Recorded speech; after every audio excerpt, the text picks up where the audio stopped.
And you know what time it is? It's time for KP's Video News.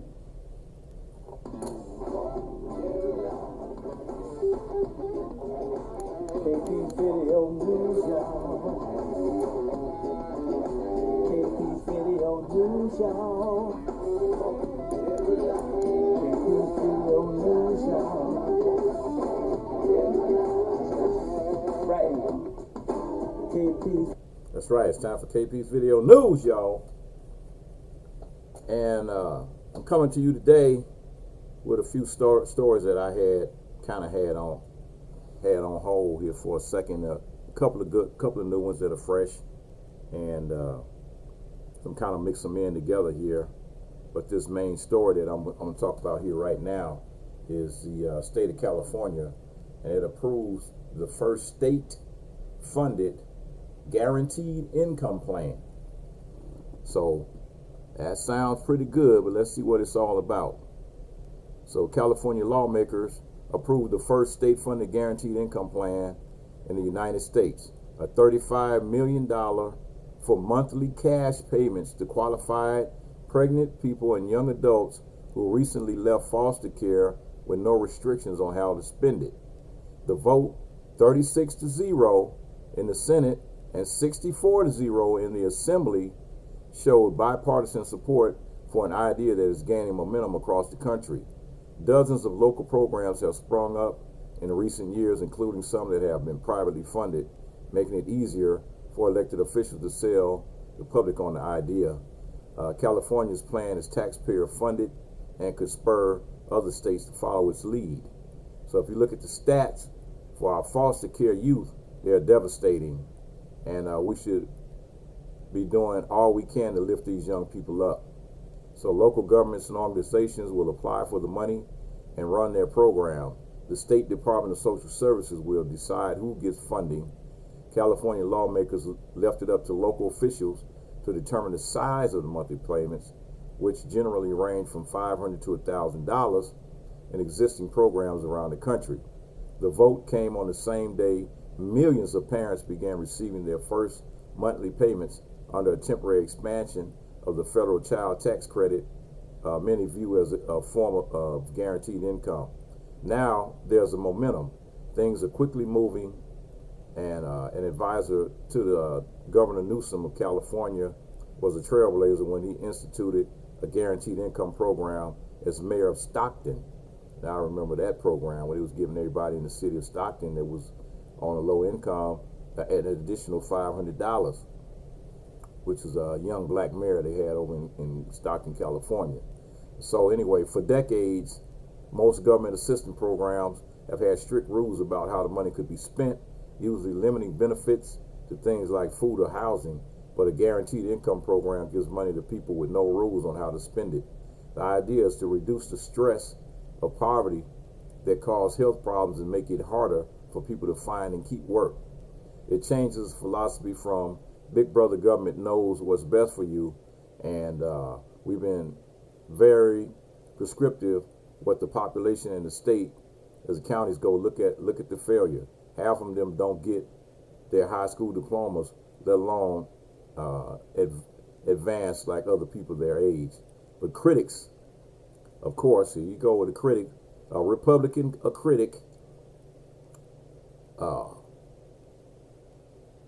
Vince Fong of Bakerfield said guaranteed income programs undermine incentives to work, and here go the Republicans again with their foolishness. They don't want to see. Why is it that they don't want to see people get anything? They don't want people to have anything, man. Come on now. Oh boy. But anyway, recently, guaranteed income programs have been making a comeback.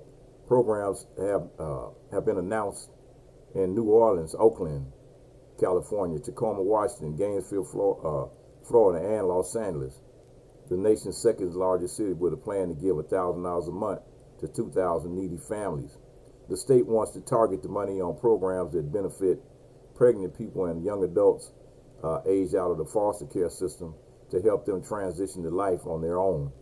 The latter includes people that have been removed from a mother's custody at 17 and bounced between living with an aunt, a godmother, and a boyfriend until landing in a transitional housing program.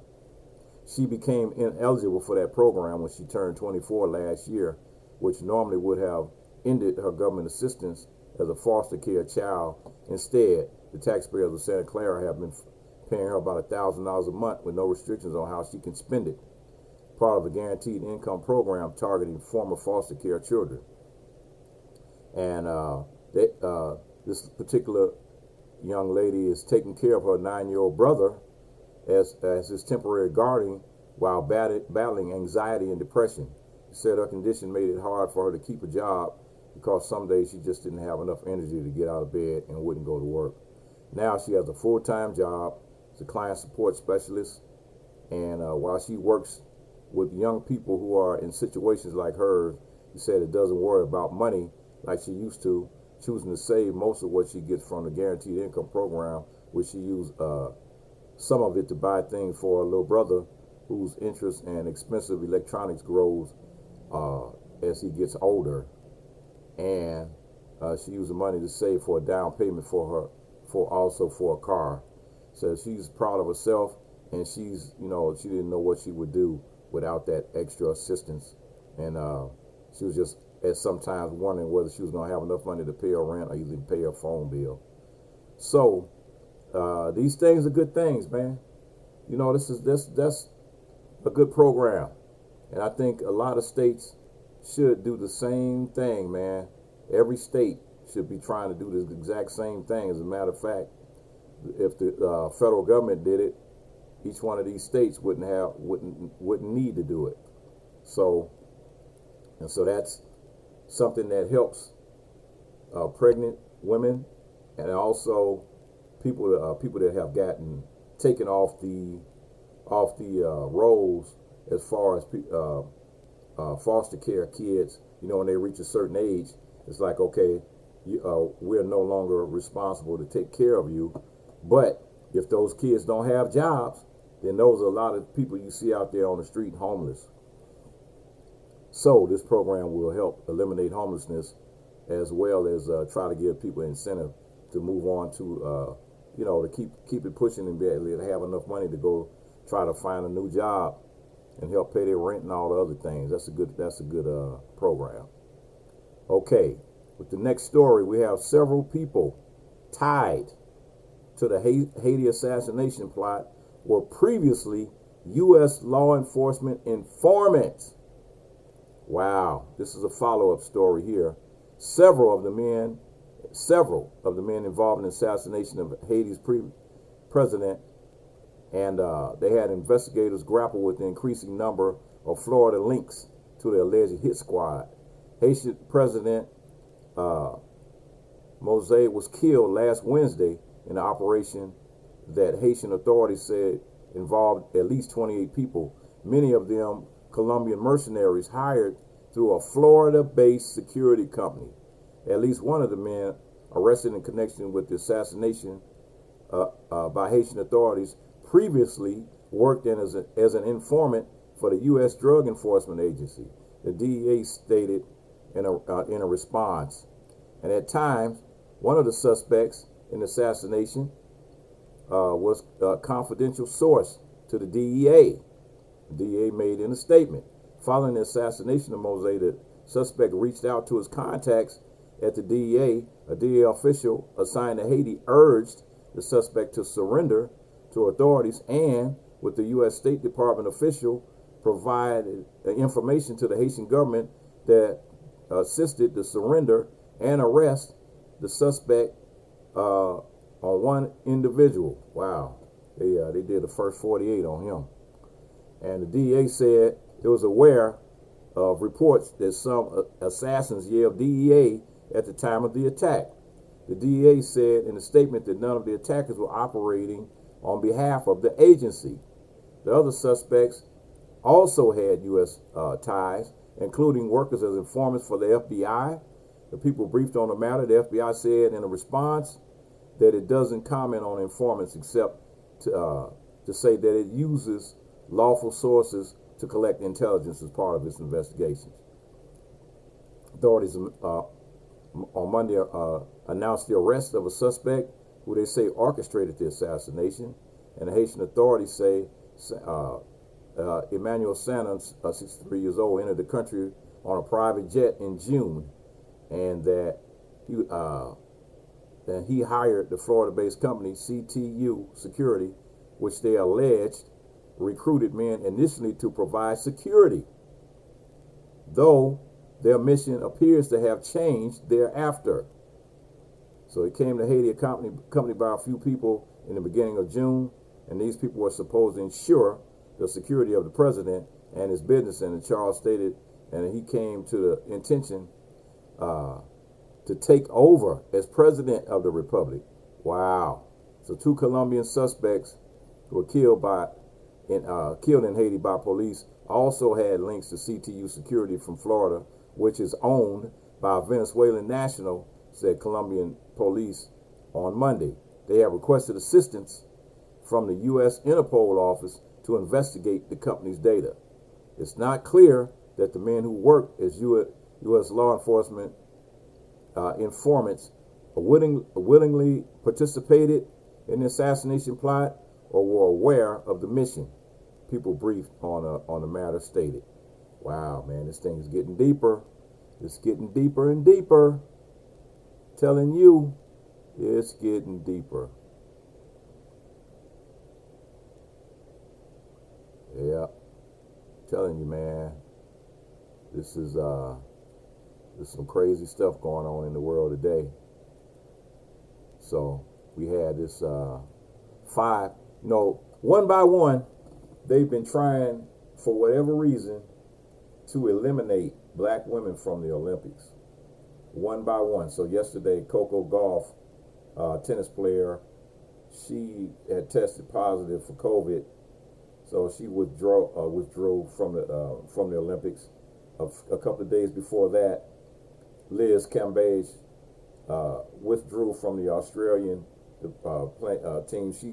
She's a player that played for the Las Vegas Aces WNBA team. She withdrew the other day because of some circumstances. Then you had the Takari Richardson, which was banned from the Olympics because she had some kind of medical marijuana. So this story is this story happened a couple of weeks ago. It's like I said, I had a few older stories. But this is 5 female athletes from Africa that are banned from the event due to naturally high testosterone levels. So I'm not going to even try to pronounce these names. You know, it wouldn't do me or them any justice trying to pronounce these names. But it's 2 18-year-old female runners from Namibia would not be allowed in the 400 meter race in the Tokyo Olympics because medical tests concluded that the athletes have natural high testosterone levels. While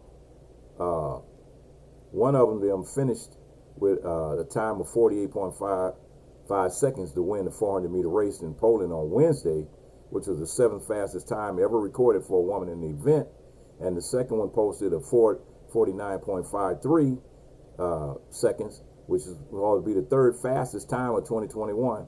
World Athletics concluded medical assessments on the 2 runners in their current training camp in Italy, said tests have now shown both athletes have high natural testosterone level. It is important to understand that both athletes were not aware of this condition, neither did any family members, and were aware of it. The latest controversy is similar to the situation involving South Africa's Caster Semenya.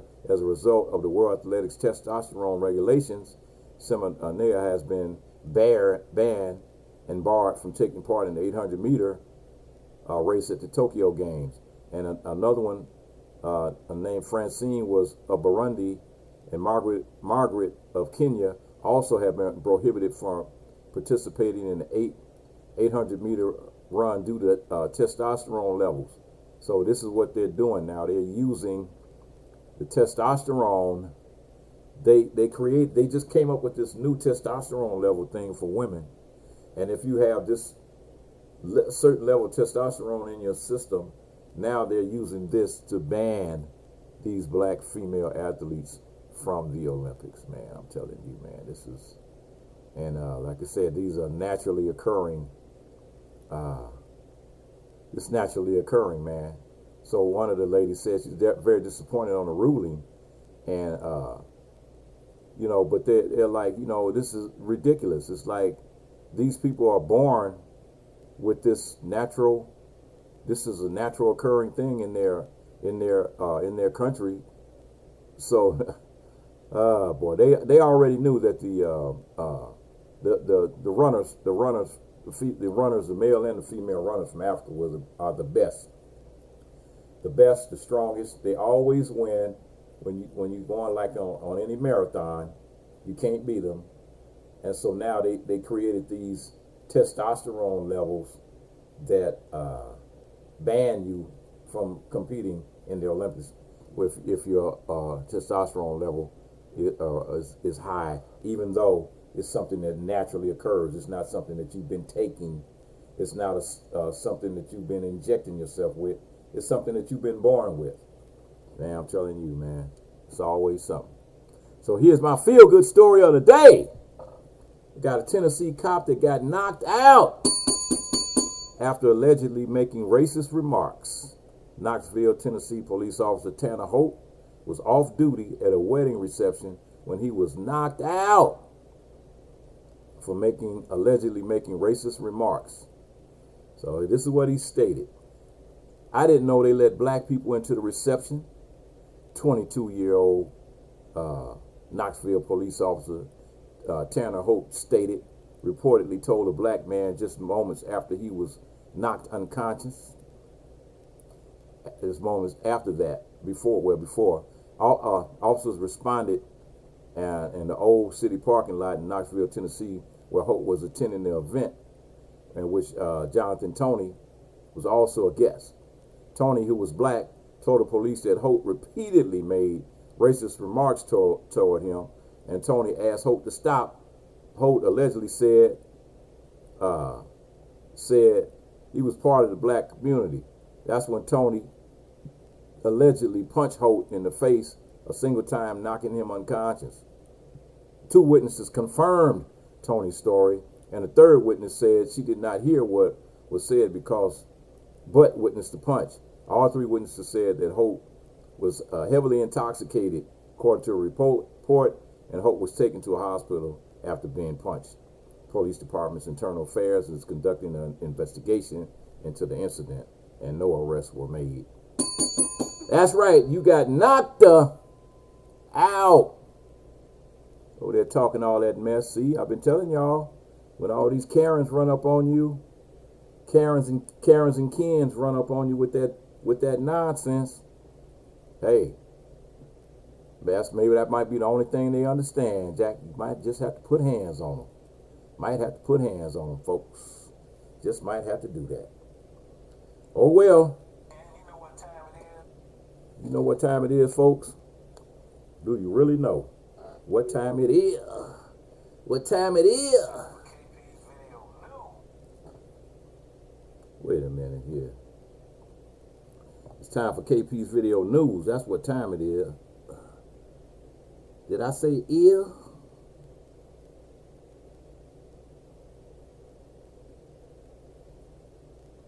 Well, anyway, it's KP's Video News, y'all. You know what it is.